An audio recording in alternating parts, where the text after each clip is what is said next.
So this video talks about the process of dealing with tenants who are not paying. In effect, I'm going to share a live experience that we are facing at the moment. So one of our HMO tenants, who has been with us since November 2019, moved in, paid on entry their deposit and their room rent.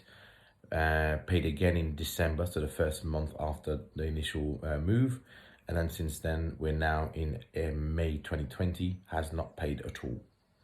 The process that we have followed are as I set out next. So in order to actually deal with non-paying tenants, there are two in effect processes you can follow. One is section 21, which is you can serve as long as you've got a ASD and you've met all the requirements that follows with it, which is registering the deposit with the deposit protection scheme.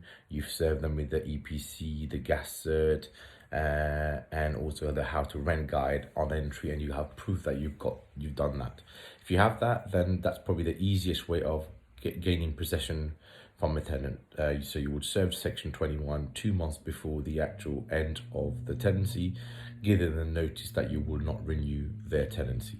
The second one is section 8. So here with section 8, you are in effect telling the tenant that you are pursuing them for non-payment of rent and there's a debt outstanding. And to do that, you will have to, the tenants will have to be 2 full months in arrears of their rent for you to be able to serve the section 8 notice, which can be served anytime during the ASC, whether it's at month 3 or month 12. So there's no timelines as long as they're falling behind 2 full months of rent. Once you serve that, then you will have to wait to serve section 8 notice. You will have to wait for that period to expire, for the notice period to expire, after which then you will apply to the courts for a possession order, which could take anything up to 4 to 6 weeks for a court to have a hearing, and then after the hearing to issue you with a possession order.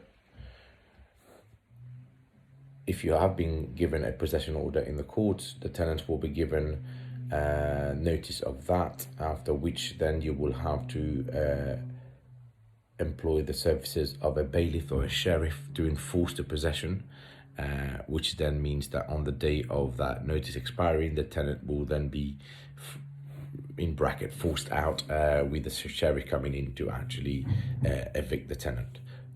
All of this, unfortunately, is not easy. It is not quick. It is quite a lot of there's quite a lot of cost involved in it. Typically, cost-wise, apart from the loss of rent that you'll be incurring every month for at least 6 months, in our view, sometimes up to 12 months, you will also have to pay for the court fees. They are around £355 at the moment. If you're employing, and I highly recommend that you employ a local solicitor or a good solicitor to do this process for you, and then you're looking at an extra £300-400 to serve those appropriate notices. So in effect, you're looking at cost-wise for section 8 around £800-900, and roughly about the same for section 21.